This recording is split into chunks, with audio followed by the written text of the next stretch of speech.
Hey, what's good, y'all? This your man Step, and welcome back to It Moves. So it's been a while since the last video on this game went up. It was actually the first and only video. I was doing a playthrough on this game, but I kind of let it go. I don't know why. Like I don't know. I don't know, man. Fuck it. I was just really planning on getting back into this game.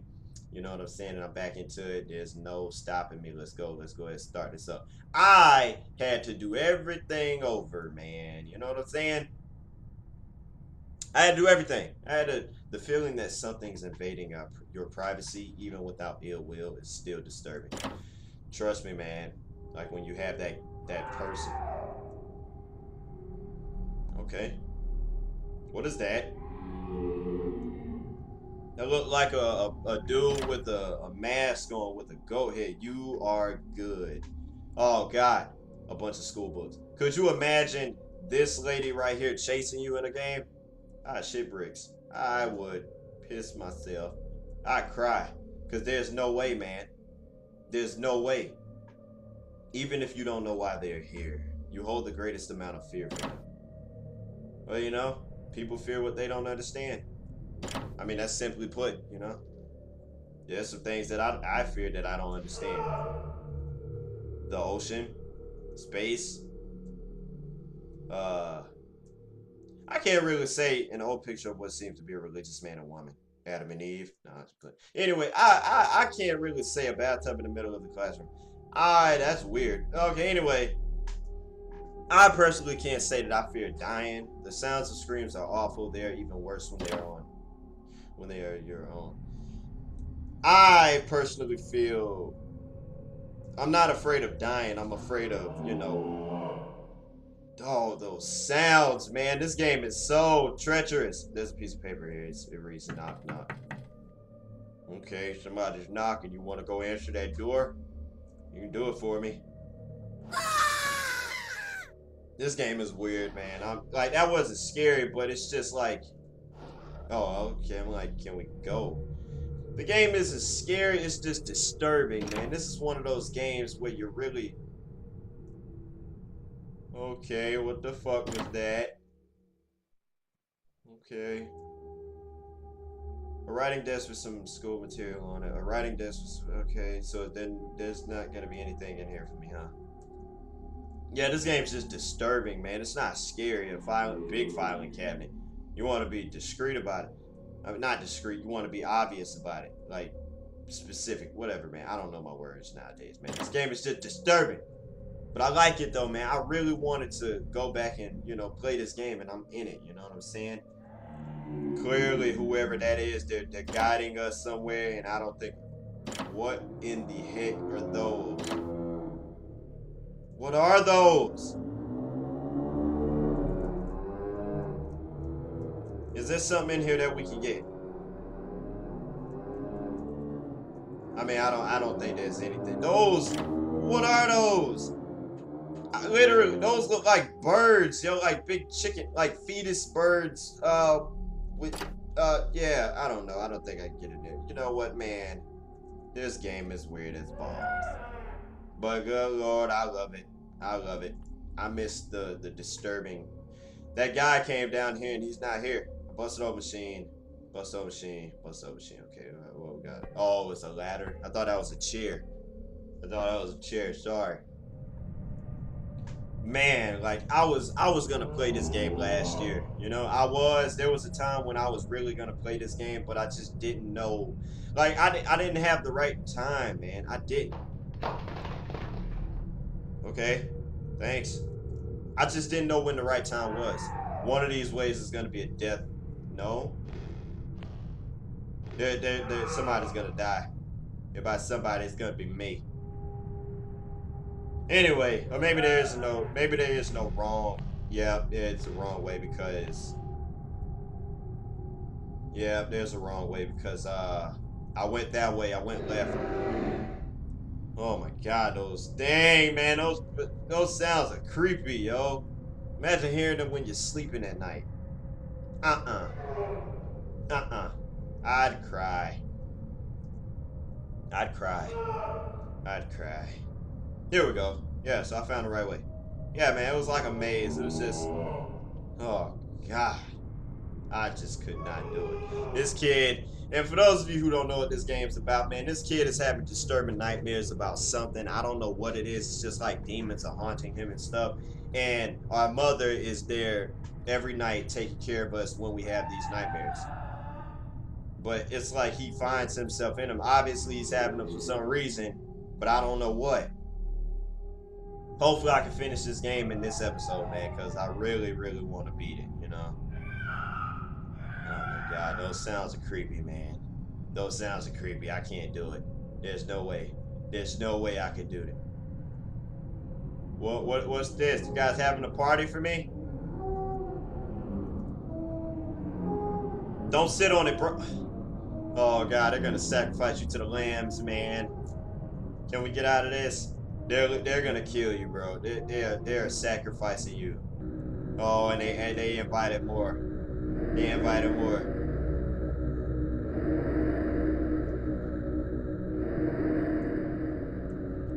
Oh, they're getting closer.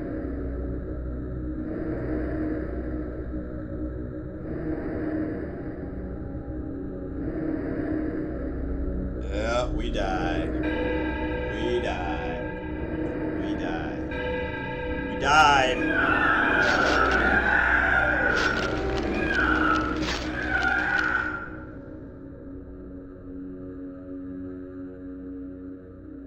They ripped us apart. They ripped us apart. They killed us. They murdered our face up. You're awfully quiet nowadays. Is there something wrong, son? Nothing.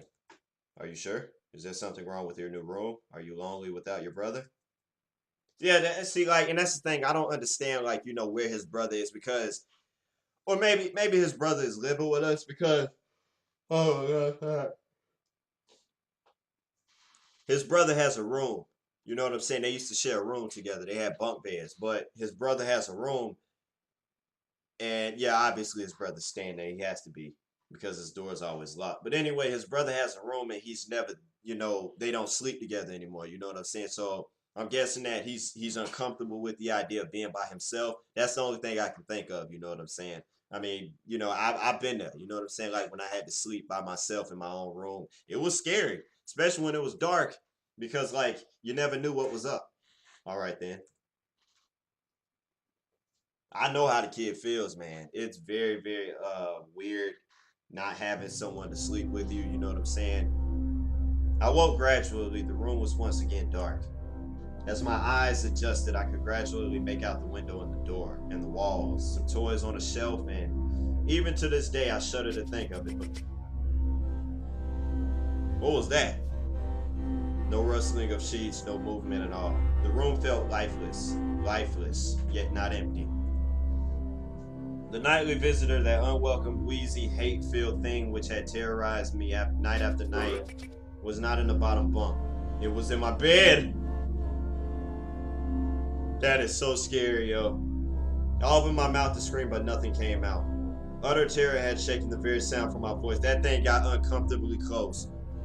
It was like at the bottom bunk, and then it moved into his bed. That is weird. I lay motionless. If I could not scream, I did not want to let it know I was awake. I had not yet seen it. I could only feel it. Oh, it was obscured under my blanket. I could see its outline. Oh, and it's touching them too.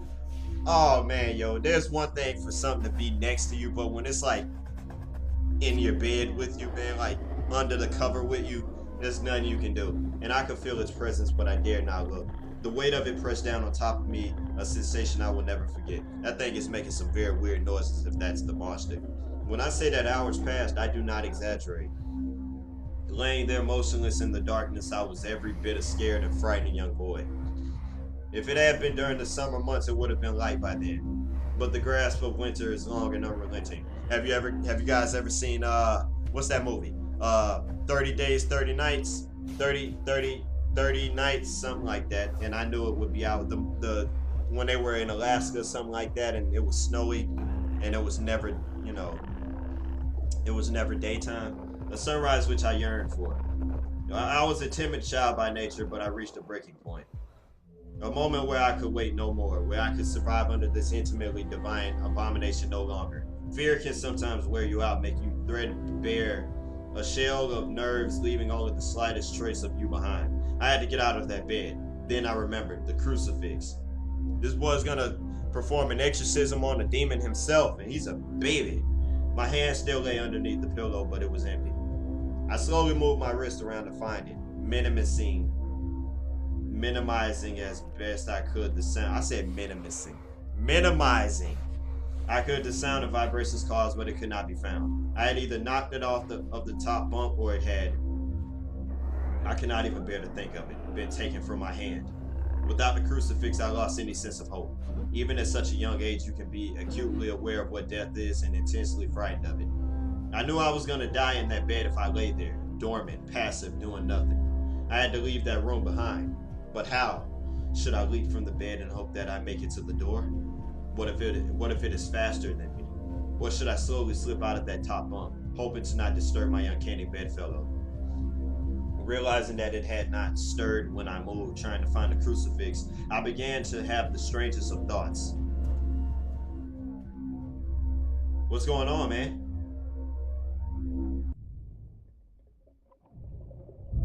Chapter 6. How many chapters are in this game, yo? Is it going to be the lucky number 6? The demon's number? The devil's call? I don't know. This might be the last chapter. I don't know. We'll see. Hell yeah, we're saving, man. You know what's crazy? Oh, I did save. I was like thinking to myself, I don't think I saved in the last episode before I started recording. And clearly this kid is underwater and he's breathing, man. Those fish are like, those things aren't supposed to do that down here. You know, like they're calling us things because they don't know what we are. But they do know that we're not supposed to breathe. You know what I'm saying? I don't know. But this game is very good, yo. I mean, although I'm confused as far as the story goes, I can't help but understand his, like, nightmare. You know what I'm saying? He's, like, being haunted by a demon, yo. That's gotta be some freaky stuff. What the heck is this? Is this a Spartan laser? Well, I mean, I don't know what that is, but we're going through it. I can't believe I called that thing a Spartan. Whoa! Somebody's drowning. That was our father, yo. Our father was drowning.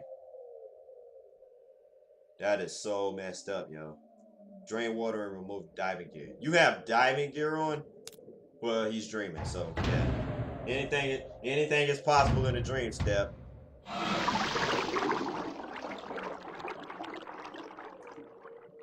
Okay.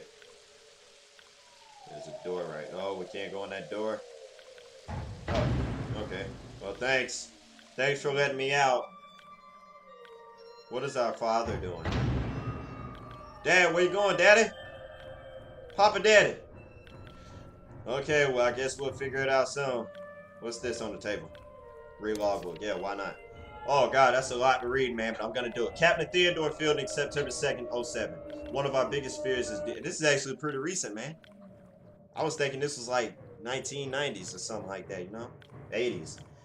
One of my biggest fears is deep water. Ironic when you consider the fact that I am now working on a mining station, thousands of feet underwater in the Mariana Trench.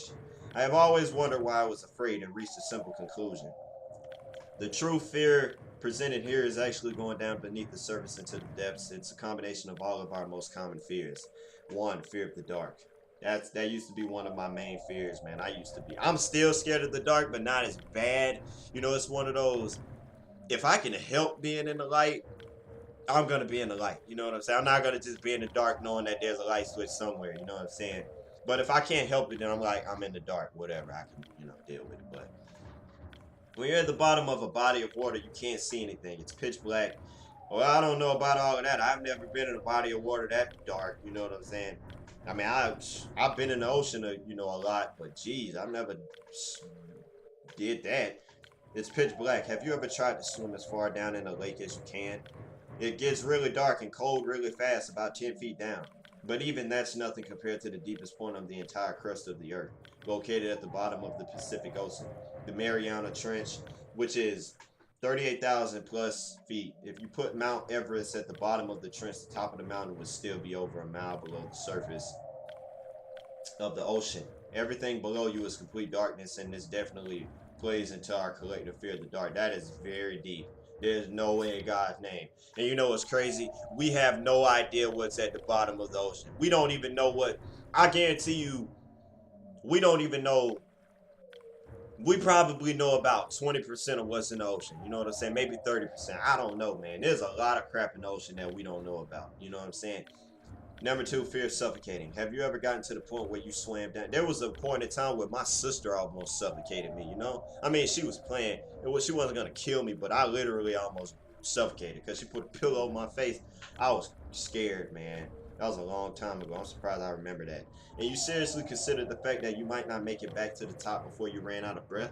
If you ever been roughhousing as a kid with blankets and pillows and you accidentally got pinned down the side of a sleeping bag or something. See? That's me. Roughhousing. I got pinned down with a pillow over my face. I almost fucking suffocated. And you get to that point where laughter temporarily turns to screaming. Me. I was laughing and stuff, but then like I was screaming because I was crying. I was like scared. Even if you have scuba gear with you down in that deep dark abyss, there's a chance a valve could pop out or you could run out of oxygen. You can't see and you can't really take a deep breath. Could it get worse? Yes, anything could be worse. It could always get worse. Fear of the unknown. There are over 1 million species of creatures in the ocean, and scientists estimate there are an additional 9 million yet to be discovered. See? See? See? That's all I can say, man. We don't know. We don't know. And they're just estimating. You don't know what's down there. And nobody will ever, I mean, hey, man, never say never, but I'm saying ever. That means we only even know what 11%. See, I gave him some leverage. I said 20 to 30%. That is 11. That's a shame, man. God, you know how scary that is? I gotta get my thoughts together. Most of the beings in the oceans are things mankind has never seen or heard of. Who knows what could be down there? You know how many big creatures? Let me shut up. Think about a time when you were walking in a dimly lit basement trying to find something. All of a sudden, something brushes up against the back of your neck. They become airborne, similar to a frightened cat, and instantly turn around and shine their flashlight to see what it was. It's never anything actually scary. Like a switch, like a rope or some a thread. But in the deep water, it's always something scary. It's dark, you can barely breathe, and something just touched you and you have no idea where they just went. But there's more to fear, I'm afraid.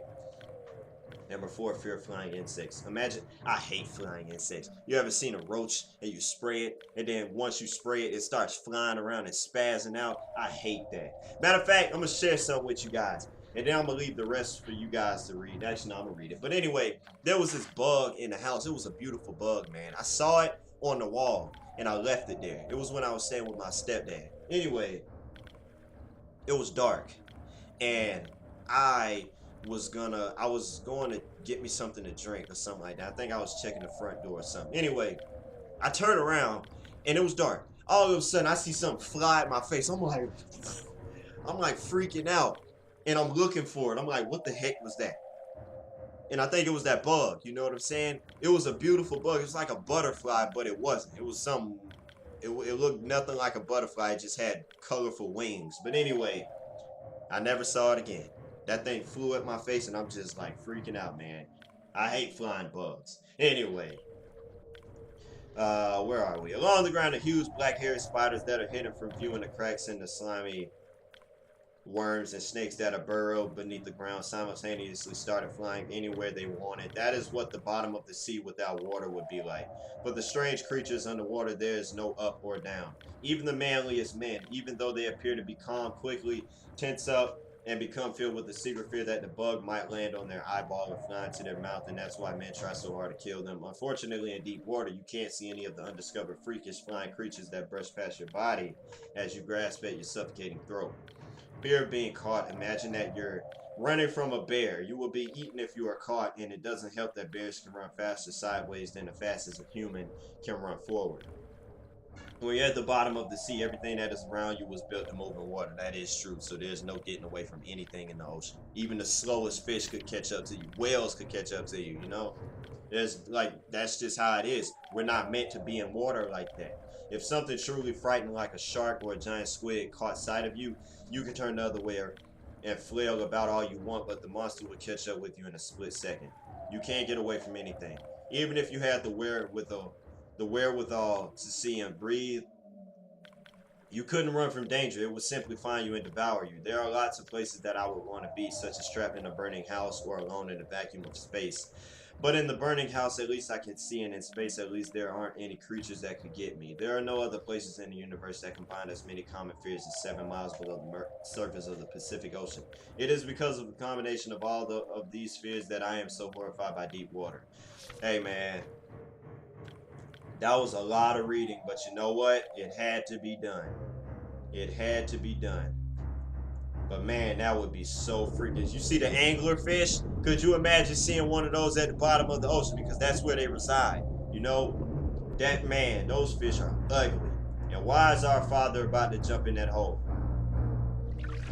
And we jumped in it ourselves. We're about to die. We're about to die, man.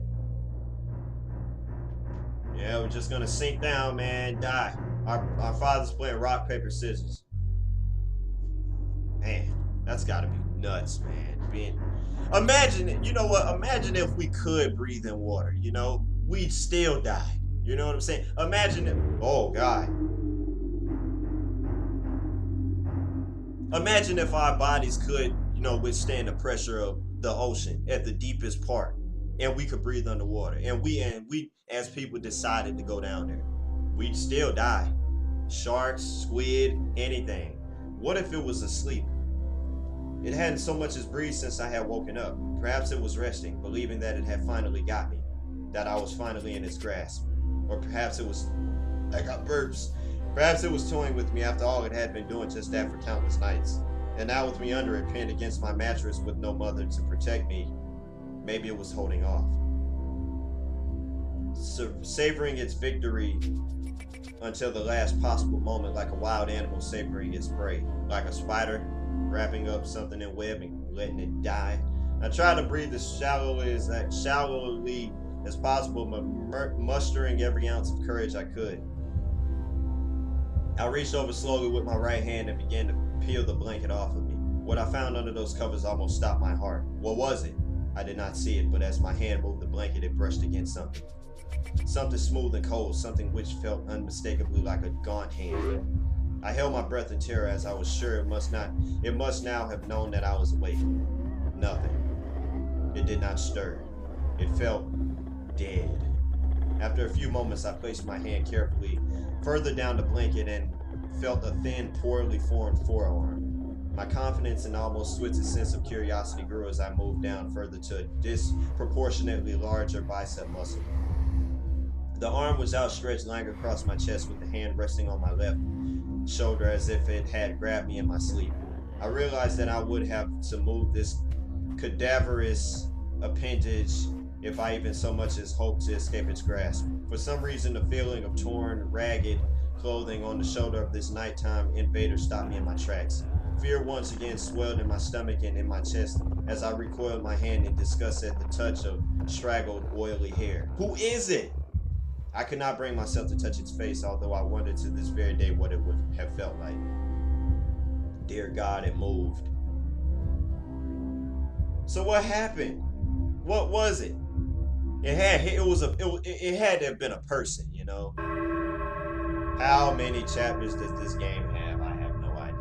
You know what? I'm gonna do one more chapter. It probably has 10 chapters, you know. I didn't think this game was that long though. Yeah, we're gonna save. I'm gonna do this chapter and then we'll call it a dude all day. And then I'll get back into it, no doubt. I'm gonna finish this game. That is a gorgeous... What the hell is that? That is a gorgeous view. For a 2D game like this, that's a gorgeous view. I don't want to care for the company. Whoa, that's disgusting. And we're going in it. Yeah, we are. We went in it. Man, what weird creatures. Imagine if this is the ocean with no water in it. And those are the creatures that we see. The last enemy that shall be destroyed is death. Okay, thanks for those kind words, man. Words of wisdom. Okay, this game is weird, man, and I gotta say, that music, it turned into a pleasant. It's not scary like a whoa. What is that? Okay, whatever, man. I don't know. Oh God, what is this? What the heck is that? I can't touch it. That looks like a big... I see a face on top. I don't know. This game is weird as balls. We're just gonna keep it going. Man. What in the heck are you guys doing? At a crossroads in life, what does one do? Stand at the crossroads if you will, but if you'll not choose, I'll move on without you. They're in a hot tub of blood, and the game's lagging. Oh my god, game's lagging. There we go. Jeez. Oh god. So if we don't move. Okay, clearly that's probably not gonna do anything. So we oh. Okay, I'm going this way. Okay. Guess I'm going this way. Okay. I'm gonna go back. So I can go back. Oh, I didn't read that. For even if one chooses wrongly, the choice cannot be unmade. So, even if I mess up, I can't do anything else. That's it. I'm boned. So do I have to start over? Because that would suck. A lot of dome. I'm just not going to move. Maybe something will happen. I don't know. I'm just going to stand here. Okay, clearly nothing's going to happen for real. Okay, so do you guys say anything else?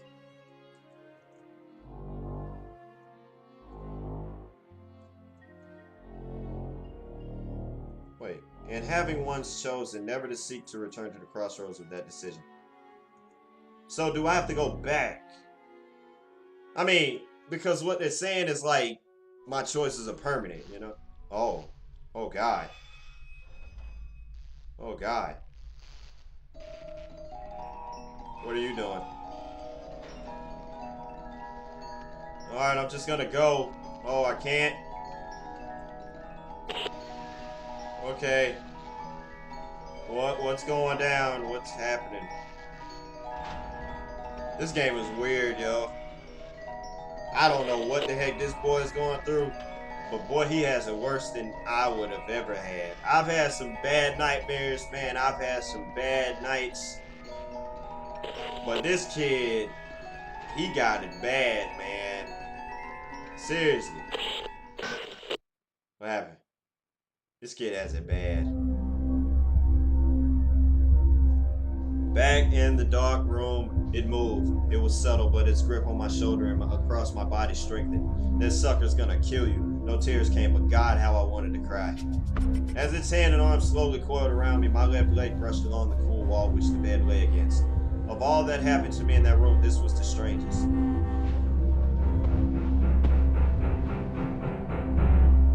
I realized that the clutching, rancid thing which drew great delight from violating a young boy's bed. That is so creepy. There's no way. It was not entirely on top of me. It was sticking out from the wall like a spider striking from its lair. That thing looks very creepy. And it got closer. Suddenly its grip moved from a slow tightening to a sudden squeeze. It pulled and clawed at my clothes as if frightened that the opportunity would soon pass. I fought against it, but its emaciated arm was too strong for me. Its head rose up, writhing and contorting under the blanket. I never realized where it was taking me, into the wall. I fought for my dear life. I cried and suddenly my voice returned to me. Yelling, screaming, but no one came. Then I realized why I was so eager to suddenly strike. Why this thing had to have me now. Through my window, that window which seemed to represent so much malice from outside, streaked hope. The first rays of sunshine, I struggled further knowing that if I could just hold on, it would soon be gone. That is so weird. As I fought for my life, the unearthly parasite shifted, slowly pulling itself up my chest. Its head now poking out from under the blanket, wheezing, coughing, rasping. I do not remember its features. I simply remember its breath against my face, foul and as cold as ice. As the sun broke over the horizon, that dark place, that suffocating room of contempt was washed, bathed in sunlight. I passed out as its scrawny fingers encircled my neck, squeezing the bare life from me. So we died. We died? Don't tell me chapter 8's coming up. I awoke to my father offering to make me some breakfast, a wonderful sight indeed. I had survived the most horrible experience of my life until then, and now. I moved the bed away from the wall, leaving behind the furniture I had believed would stop that thing from taking a bed. Little did I think that it would try to take mine and me. Weeks passed without incident, yet on one cold, frostbitten night I awoke to the sound of the furniture where the bunk beds used to be vibrating violently. I lay there, sure I could hear a distant wheezing coming from deep within the wall, finally fading into the distance. The following year, I was given a larger room on the other side of the house, and my parents took to that room as their bedroom. They said they didn't need a large room, just one big enough for a bed and a few things. They lasted 10 days. We moved on the 11th. So, what happened on the 11th day? Did they start seeing the demons? It moves. So that's it, huh? Wow. That was a very. Oh, God. Okay, well, you guys, that was It Moves. I hope you enjoyed it, man. This game is very weird. There's nothing left, which is it's an endless cycle of walking in the darkness. So I wonder, 8 million ways to die. So I wonder, like, if the boy got rid of the demons. You know what I'm saying? I wonder if, like, he's trapped forever, or if this is all just an effect for the end of the game, just us playing as the boy walking in an endless asylum, you know what I'm saying, of darkness. I don't know. This is a very well-made game, man. I encourage you guys to play it for yourself. If this is your first time seeing an episode on it and you didn't see my first video, try the game out for yourself, man. You'll understand the story better if you play it yourself. But anyway, that's pretty much it, man. Thanks for watching. Oh, wait, what's happening? Oh, that's it. That's the end, man. All right, y'all. I think that's it. What's gonna happen? Yep, that's it. That was It Moves. So yeah, this is your man Step signing off. I'll catch you guys later. I'm out.